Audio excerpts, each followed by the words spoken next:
بسم اللہ الرحمن الرحیم الحمدللہ رب العالمین الحمدللہ کما ہوا اہلہ رب اشرح لی صدری ویسر لی امری واحلل عقدۃ من لسانی یفقہوا قولی۔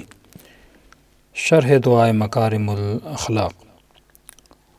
وانتہ بنیتی الی احسن النیات۔ بحث چل رہی تھی نیت پر۔ ہم نے پچھلے سیشن میں نیت پر گفتگو کی کہ نیت کی معنی کو سمجھنا بہت ضروری ہے۔ تو ہم نے بتایا نیت عمل اور علم کے بیچ کی سرحد کو نیت کہتے ہیں۔ یعنی انسان کو ایک شے کا علم ہے، جب اس علم کو جامع عمل پہناتا ہے تو اس عمل کے جانے سے پہلے اس کی نیت کرتا ہے۔ مثال کے طور پہ اگر آپ کراچی میں ہیں، کراچی میں کسی مثلا سی ویو پہ جانا چاہتے ہیں، آپ کو پتہ ہے کہ سی ویو کا راستہ کون سا ہے، تو راستے کا تو آپ کو علم ہے، لیکن جب تک نیت نہیں کریں گے آپ جائیں گے نہیں۔ آپ کو کربلا کے راستے کا پتہ ہے، حرم مطہر امام رضا کا آپ کو پتہ ہے، تو کیسے جایا جاتا ہے یہ پورا علم اور انفارمیشن آپ کے پاس ہے، لیکن جب تک آپ نیت نہیں کریں گے تب تک اس عمل کو بجا لانے کی صلاحیت آپ میں پیدا نہیں ہوگی۔ تو ہم نے کہا کہ نیت علم اور عمل کے بیچ کا ایک حصہ ہے، جسے کہہ سکتے ہیں کہ برزخ بھی ایک ایسی جگہ ہے جو دنیا اور قیامت کے بیچ کے راستے کو برزخ کہتے ہیں۔ اسی طرح علماء فرماتے ہیں کہ علم اور عمل کے بیچ کی سرحد کو نیت کہا جاتا ہے۔ دوسرا ہم نے یہاں پر ایک سوال اٹھایا تھا کہ ہر عقل مند انسان کے لیے ضروری ہے کہ جب بھی وہ کوئی کام کرتا ہے اس سے پہلے ارادہ کرتا ہے، اس کام کرنے کا قصد کرتا ہے۔ تو یہ کوئی نئی بات تو نہیں ہے کہ آپ کہیں کہ نیت کرو اس کام کے کرنے سے پہلے۔ آپ کہیں گے آپ نہ بھی کہتے تو میں ارادہ کر کے ہی کام کرتا ہوں۔ تو ہم نے عرض کیا کہ نماز پڑھنے سے پہلے خدا یہ کہے کہ نیت کرو، یہ بہت ان لاجیکل بات ہے، کیونکہ میں نماز پڑھوں گا تو نیت کروں گا ہی کروں گا۔ اگر میں پانی پینا ہوتا ہے تو میں نیت کروں گا تو پانی کا گلاس کی طرف میرے ہاتھ اٹھیں گے اور اس پانی کے گلاس کو اٹھاؤں گا۔ ہاں، اگر خدا یہ کہتا کہ نیت نہ کرو، یہ کام بہت مشکل تھا، لیکن نیت کرو یہ تو بڑا سمپل کام تھا، تو ہم نے کہا اس سے مراد وہ نیت نہیں ہے، قصد اولی نہیں ہے، اس سے مراد دوسری نیت کرو کا مطلب کیا ہے؟ ہم نے عرض کی ایک شخص گھر سے باہر نکلتا ہے، آپ اس سے پوچھ رہے ہیں گھر سے باہر کیوں آئے ہو، وہ آپ کو کہتا ہے میں گوشت لینے کے لیے جا رہا ہوں۔ تو یہ تو بہت سمپل ہے، یہ جواب جو ہے یہ بہت ہی آسان جواب ہے۔ نماز کیا کر رہے ہو؟ نماز پڑھ رہا ہوں۔ مسجد میں کیوں آئے ہو؟ نماز پڑھنے کے لیے آیا ہوں۔ اچھا، کہاں جا رہے ہو؟ مجلس سننے جا رہا ہوں۔ کیا کر رہے ہو؟ مجھ سے پوچھیں گے، بولوں گا لیکچر دے رہا ہوں، مجلس پڑھ رہا ہوں، دعائے مکارم اخلاق پڑھ رہا ہوں۔ کون سی زیارت پڑھ رہے ہو؟ زیارت عاشورہ پڑھ رہا ہوں۔ یہ جوابات جتنے بھی ہیں یہ بہت سمپل۔ یہاں مراد وہ نہیں ہے، یہاں مراد کون سی ہے؟ کیوں گھر سے باہر آئے ہو؟ گوشت لینے کے لیے جا رہا ہوں۔ سوال یہ کیوں گوشت لینے جا رہے ہو؟ نماز پڑھ رہے ہو؟ اچھا، کیوں نماز پڑھ رہے ہو؟ اعتکاف میں بیٹھے ہو؟ کیوں اعتکاف میں؟ امام زمانہ کا انتظار کر رہے ہو؟ کیوں انتظار کر رہے ہو؟ العجل العجل یا امام زمانہ کہہ رہے ہو؟ کیوں کہہ رہے ہو؟ دعا کرتے مولا امام زمانہ کا ظہور جل فرما دے، تو جواب آتا ہے ہاں الہی آمین۔ کیوں امام زمانہ کے ظہور کا انتظار کر رہے ہو؟ تو آج جب تک انسان اس کیوں کو نہ سمجھے۔ ایک جوان نے کہا کہ مولانا اس حالات میں کرونا ہے اور دوسرے مسائل ہیں تو امام زمانہ کا ظہور بڑا قریب ہے، تو کیا امام آ جائیں گے یا مولا کیوں نہیں آتے؟ تو میں نے سوال کیا چلو امام زمانہ آ گئے، آپ کیا کرو گے؟ کیوں امام زمانہ آئیں؟ چلیے امام زمانہ کل آ گئے، مولا کا ظہور ہو گیا، تو کیا ہوگا؟ آپ اس میں کیوں آئیں؟ سوال یہ کہ امام زمانہ کیوں آئیں اور آپ کیوں دعا کر رہے ہیں؟ آ گئے تو آپ کیا کرو گے؟ یہ ہماری دعائیں بالکل ایسے ہے کہ یونیورسٹی کے لیے ہم کہتے ہیں بلڈنگ بنے، جب بلڈنگ بن گئی، آپ اس بلڈنگ کے لیے جب اتنا احتجاج کر رہے تھے کہ بنے اور جب بن بھی گئی، آپ اس بلڈنگ میں کون سا کام کرو گے؟ کوئی ایسی مہارت ہے؟ امام زمانہ کا نظام آئے، نظام ولایت ہے، بھائی آپ اس نظام ولایت امام زمانہ میں کرو گے کیا؟ کون سی ڈیوٹی انجام دو گے؟ کیا تم نے وہ مہارت اپنے وجود میں پیدا کی ہے؟ تو دوسرا درجہ، پہلی نیت جو بہت آسان ہے، ہر انسان جانتا ہے اس نیت کو، نماز پڑھ کے کیا کر، نماز پڑھ رہا ہوں، روزہ رکھ رہا ہوں، اعتکاف کر رہا ہوں، گوشت لینے جا رہا ہوں، ہاں، لیکن دوسرا سوال جو ہے، کیوں گوشت لینے جا رہے ہو، کیوں نماز پڑھ رہے ہو، کیوں امام زمانہ کا انتظار کر رہے ہو، کیوں امام زمانہ غیبت میں گئے، کیوں الجل کہہ رہے ہو، جب تک اس کیوں کو نہیں سمجھیں گے تبھی آپ جب نیت کرتے ہیں، شاید آپ نے کم غور کیا ہو کہ 2 رکعت صبح کی نماز پڑھتا ہوں، یہ نیت ہے 2 رکعت نماز پڑھ رہا ہوں، کیوں پڑھ رہا ہوں، قربتاً الی اللہ، نماز کیوں پڑھ رہا ہوں، قربتاً الی اللہ، تاکہ اللہ کے قریب ہو جاؤں۔ پھر آگے سوال، کیوں اللہ کے قریب ہو جاؤں؟ جب تک انسان اس دوسرے درجے تک نہیں پہنچتا، یہاں سے مراد وہی دوسری نیت ہے، جب تک انسان اس دوسری نیت کو نہیں سمجھتا۔ اور ہم نے اس کے ثواب اس کو بیان بھی کیا کہ جو انسان تخلیص النیہ من الفساد، نیت کو فساد سے خالص کرنا۔ عزیز، نماز شبر نے بھی پڑھی، نماز لشکر یزید نے بھی پڑھی، اور دوسری طرف نماز حسین کے لشکر میں بھی ادا ہو رہی تھی۔ ان سے پوچھا جائے کہ تم کیا کر رہے، وہ بھی کہیں گے نماز پڑھ رہے ہیں، اور مولا حسین کے کسی صحابی سے پوچھا جائے آپ کیا کر رہے، وہ بھی کہیں گے نماز پڑھ رہے ہیں۔ لیکن حسین کے صحابی کو پتہ تھا میں نماز کیوں پڑھ رہا ہوں، ان کو نہیں پتہ تھا نماز ادھر قتل۔ تو آج جتنے بھی لوگ، آج زندہ مثالیں یہ ٹی وی شو کی مثالیں، آج زندہ مثالیں یہ مجلسیں، یہ ذاکرین، یہ مدح سرائے، یہ سارے جو ہم کر رہے ہیں بشمول میرے، ہم زندہ مثالیں ہیں آپ کے سامنے کہ ہمیں کیوں کا نہیں پتہ۔ عمل تو انسان انجام دے رہا ہے، لیکن وہ تخلیص العمل، اس عمل میں وہ خالصی نہیں ہے، کیونکہ نیت خالص نہیں ہے۔ اس انسان کو پتہ ہی نہیں کہ میں کیوں کر رہا ہوں۔ جب تک اس کیوں میں خدا خدا خدا، جب تک اس میں اللہ اللہ اللہ نہیں ہوگا، یعنی خالصتاً اللہ ہو، ایک ایسا فلٹر جس میں کچرا بھی ڈالو تو اس کچرے کو وہ صاف کر کے نکالے، جب تک ہمارا وجود ایسا نہ بن جائے کہ میں نے مثال دی تھی جوان نماز پر رسول خدا نے فرمایا اس کی نماز کوے کی چونچ لگانے کی طرح ہے۔ مولا علی فرماتے اس کی عبادت اس گندے میلے کپڑے کی طرح ہے جس میں ملاوٹ ہی ملاوٹ ہے، خالص نہیں ہے۔ قرآن پڑھ رہا ہے لیکن قرآن اس پہ لعنت بھیج رہا ہے، ذکر علی کر رہا ہے لیکن اس کے قصیدے میں گانے کی دھن ہے، اس میں ملاوٹ کر رہا ہے، اس میں بھی ملاوٹ کر رہا ہے۔ مجلس پڑھ رہا ہے لیکن اس میں واہ واہ لوگوں کی خوشامدی کی نیت ہے، خالص نہیں ہے، یا شہرت کے پیچھے، یا مال کے پیچھے، یا دولت کے پیچھے۔ ٹاک شوز ہو رہے ہیں کس کے لیے؟ ریٹنگ کے لیے۔ ہر کام لوگ کرنے کے لیے تیار ہیں تاکہ میری ریٹنگ بن جائے، میں مشہور ہو جاؤں، میرے 1 ملین سبسکرائبرز ہو جائیں، میں سب کچھ کرنے کے لیے تیار ہوں تاکہ یہ مجھے مل جائے۔ اب اگر اللہ کے نام سے شہرت ملتی ہے میں اللہ کا نام لوں گا کیونکہ ماہ مبارک ہے، اور اگر ہیپی نیو ایئر میں ڈانس کرنے سے اور گانے پڑھنے سے میرے ویوز بڑھتے ہیں میں وہ کام کروں گا، میرے فین فالوئنگ بڑھے، میری سبسکرائبرز بڑھیں۔ تو آپ دیکھ رہے ہیں کہ نیتوں میں خلوص نہیں ہے۔ یہ مت دیکھو نماز پڑھنا کون سا مشکل کام ہے، یہاں تک فرما دیا کہ جہاد فی سبیل اللہ طولانی ترین جہاد اللہ کی راہ میں کرے، تپتی ہوئی دھوپ میں جہاد کرے، بچوں سے دور رہے، وہ آسان ہے لیکن نیت کو خالص بنانا مشکل ہے۔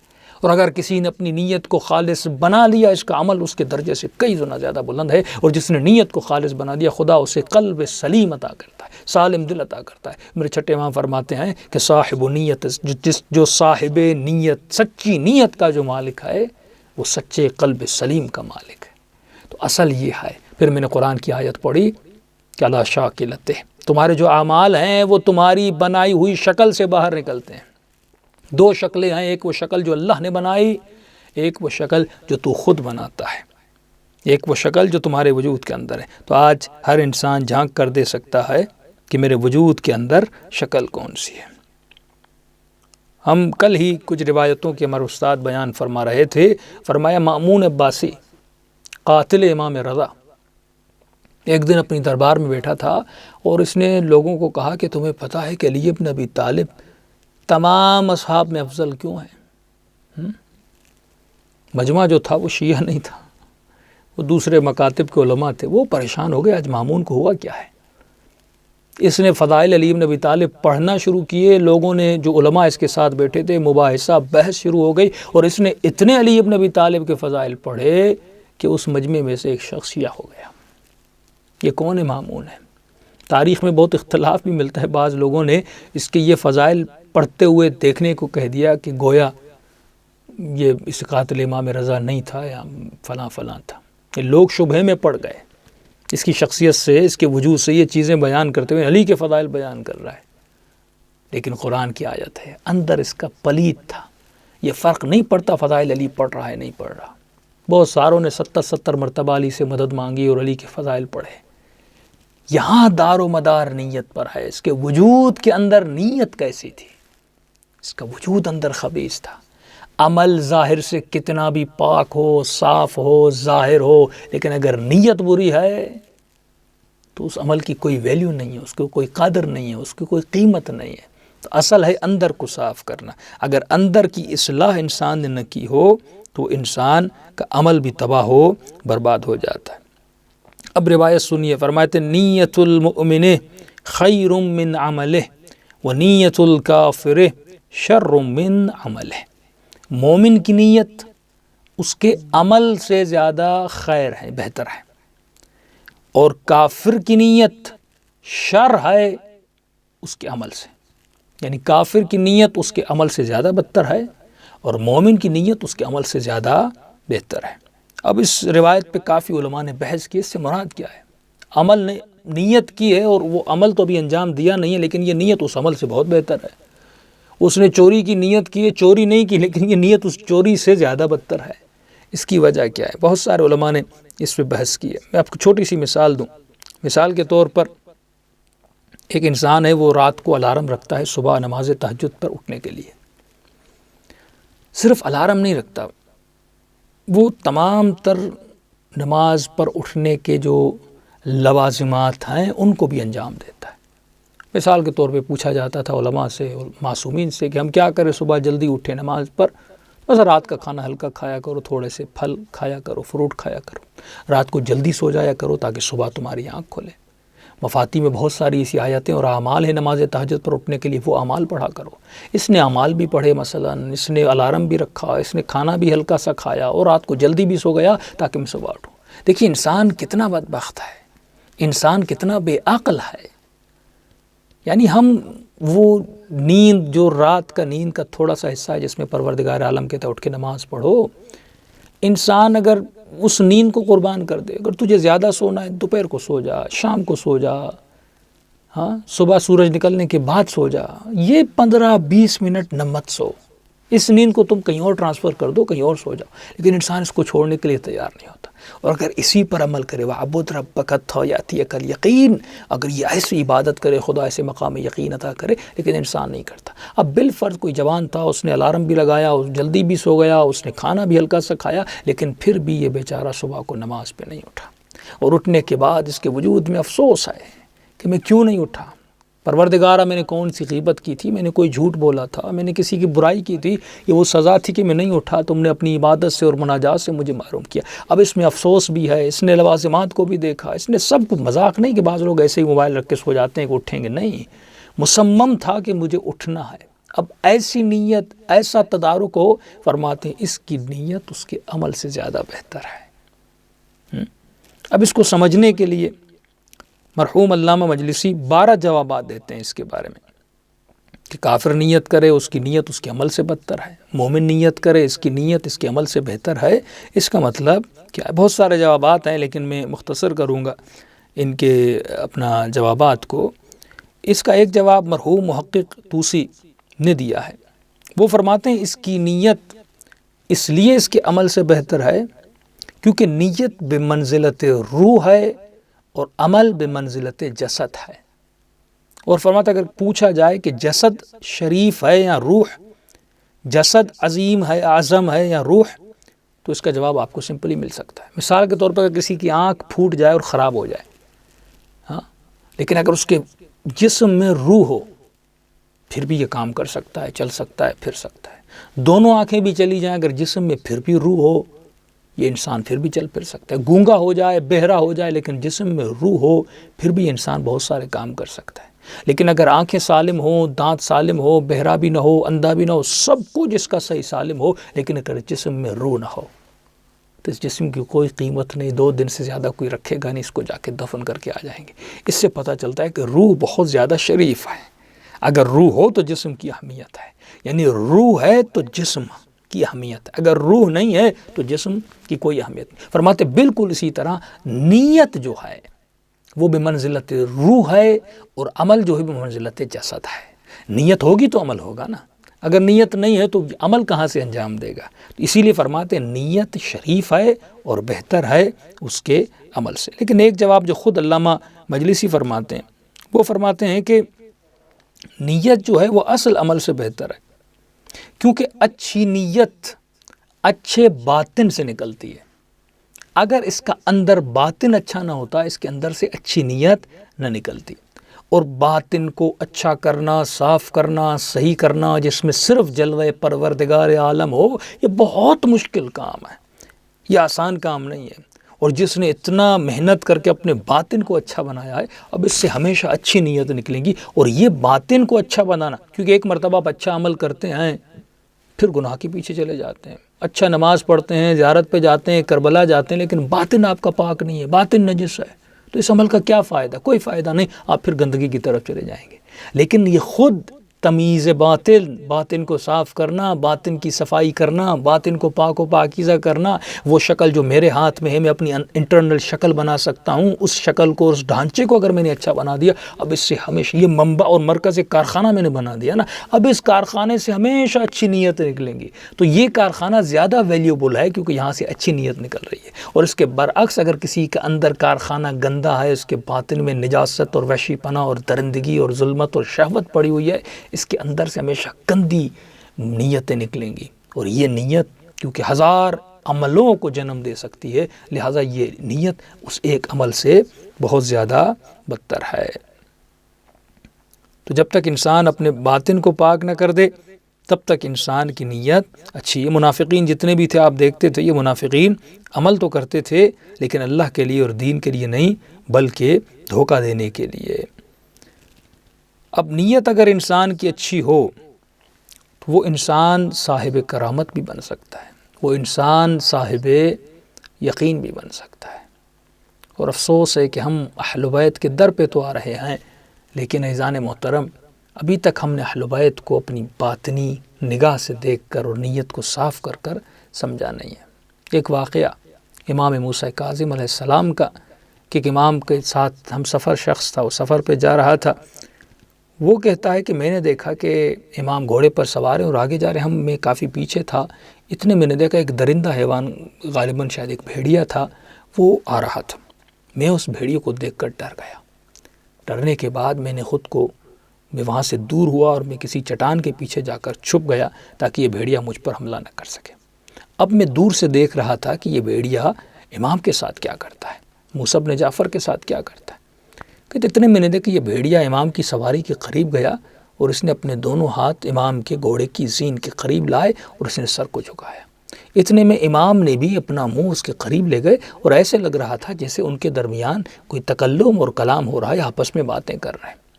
کچھ اس نے کہا اور امام نے دعا کے لیے ہاتھوں کو بلند کیا، کوئی دعا کی، دعا کرنے کے بعد یہ آگے چلتا گیا اور جب چھوڑ کر امام کو جانے لگا اور دوڑتا ہوا جا رہا تھا اور بہت بلند آواز میں، جو حیوان جیسے آواز نکالتے کچھ اپنی آوازیں کرتا ہوا جا رہا تھا، مجھے لگ رہا تھا وہ کچھ کہہ رہا ہے اور امام کہہ رہے تھے آمین ثم آمین، اللہم آمین اللہم آمین۔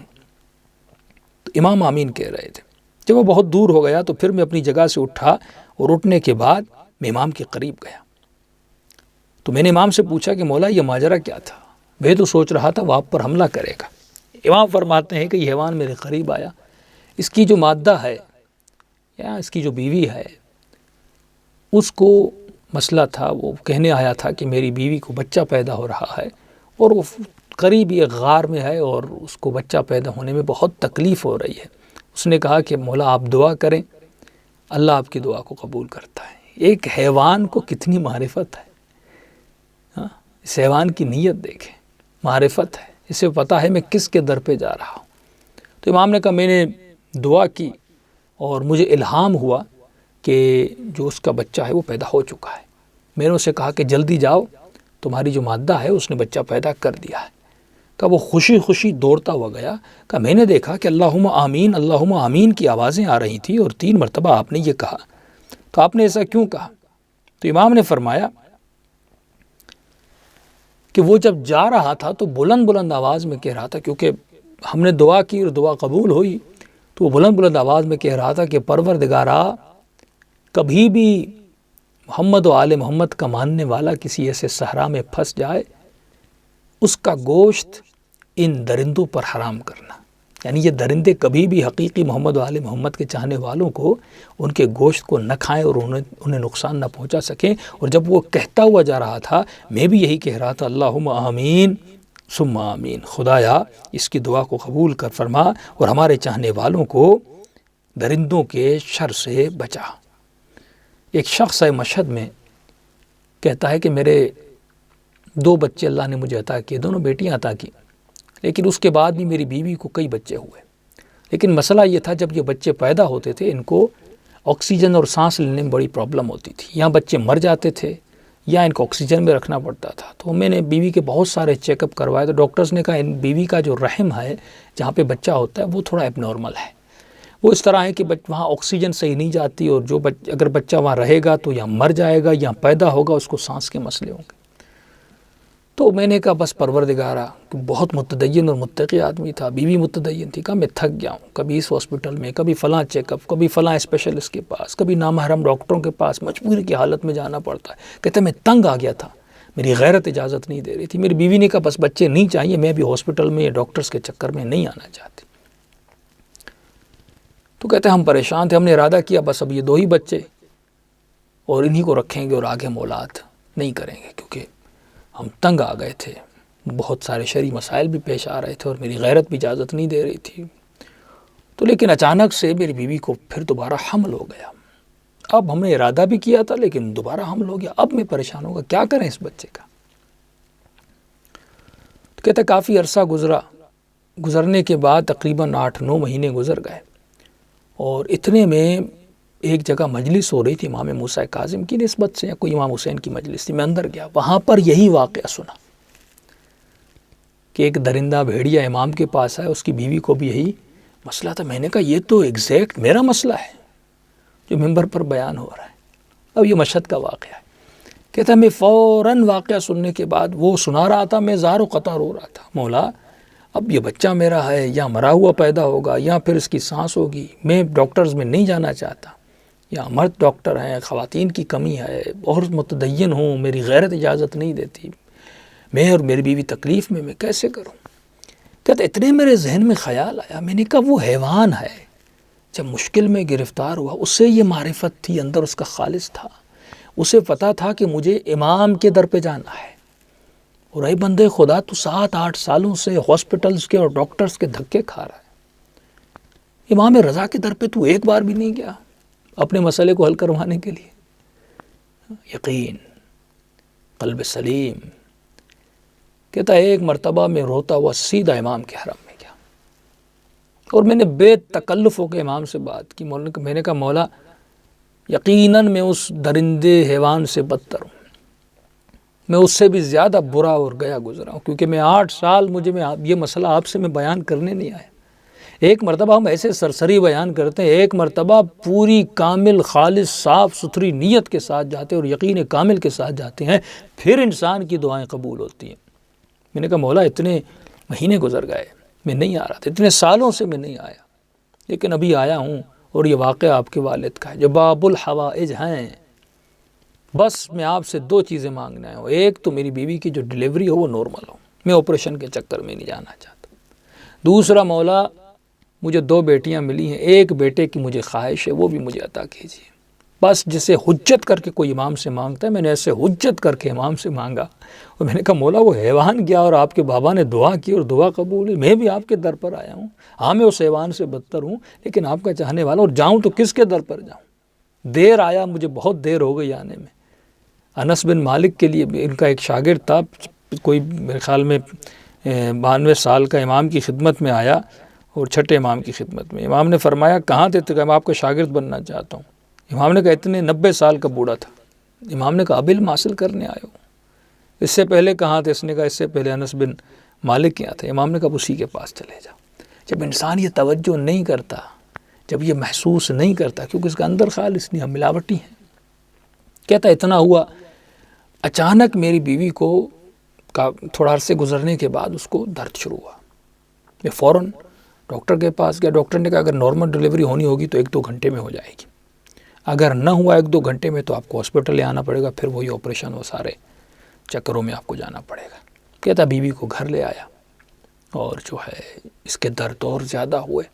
اتنے میں نے اپنی بہن کو فون کیا کہ آپ جلدی گھر پہ آئیں، اور میں نے کہا آپ گھر پہ آئیں، اور میں گھر سے نکلا اپنی امی کو لینے کے لیے، کہ کہیں ان کی والدہ کو لینے کے لیے، بیوی کی والدہ، کہیں ایسا نہ ہو کہ کل کوئی بچہ مر جائے یا بیوی کو کچھ ہو جائے تو وہ کہیں کہ آپ نے اکیلا چھوڑ دیا تھا۔ تو میں فوراً نکلا والدہ کو لینے کے لیے، تو راستے میں جیسے جا رہا تھا میری پھر نگاہ گنبد امام رضا پر پڑی۔ میں نے کہا مشکل وقت ہے، تم کہاں جا رہے ہو؟ فوراً میں امام رضا کے حرم میں گیا۔ حرم میں جا کر میں نے مولا کے سرانے پہ فوراً جا کے میں نے جا کر دعائے توسل پڑھی، اور میں نے کہا مولا وعدہ تو یاد ہے نا، میں نے آپ سے آ کر کہا تھا مجھے 2 چیزیں چاہیے، ایک تو نارمل ڈیلیوری ہے، دوسرا مجھے بیٹا چاہیے۔ میں نے دعائے توسل پڑھی، میں نے کوئی نماز نہیں پڑھی، کچھ بھی نہیں کیا، بس امام سے یہ کہا اور روتا۔ میں نے کہا مولا اب میں کہیں اور نہیں جاؤں گا۔ کہتا یہ دعا کر کے میں حرم سے نکلا، اور نکلنے کے بعد میں گھر گیا۔ یہ واقعہ ہے جانے ہوئے شخص کا۔ میں گھر گیا، اب گھر کے دروازے پر پہنچا اور گھنٹی دی کہ دیکھوں اماں کی آئیں، بہن آئیں کہ نہیں آئیں۔ دروازہ کھولا تو میری بہن دروازے پر تھی، اور جیسے میں دروازے پہنچا کہا بھائی مبارک ہو۔ میں نے کیسی مبارک؟ کا بچہ پیدا بھی ہو گیا اور اللہ نے تجھے بیٹا عطا کیا ہے۔ کہ اتنا سننا تھا۔ اس کی بہن کہتا میں وہ گھر کے دروازے پر ہی بیٹھ گیا، اور بلند بلند آواز میں رونے لگا۔ میں ضبط نہیں کر پا رہا تھا۔ بہن نے کہا کہ ہمسائے کیا کہیں گے، کیوں رو رہے ہو؟ کہ گھر کے اندر آؤ۔ کہ گھر کے اندر گیا، دیوار سے سرہانہ لگا کے بلند بلند رونے لگا۔ بہن نے کہا رو کیوں رہے، خوشی کا موقع ہے۔ کہ امام رضا نے اپنی حاجت پوری کر دی اور مجھے کر کے دکھایا۔ اگر تیری نیت خالص ہو عزیزو، اگر خالص نیت سے تمہارا عمل بجا ہو تو اس طرح وہ عطا کرتے ہیں کہ جو معاملہ میرے درمیان اور امام رضا کے درمیان تھے وہ واقعاً وہ باب الحوائج ہے۔ تو ہم عبادتیں تو کرتے ہیں، لیکن عزیزان محترم ان عبادتوں میں وہ خلوص نہیں ہے۔ یہ وجہ ہمیں پتہ نہیں کہ میں عبادت کر کیوں رہا ہوں، نماز پڑھ کیوں رہا ہوں۔ دعا ہے پروردگار عالم ایمان کو کامل ایمان بنائے، یقین کو اکمل الیقین بنائے، اور ہماری نیتوں کو احسن النیات، بہترین نیت قرار دے۔ السلام علیکم ورحمۃ اللہ وبرکاتہ۔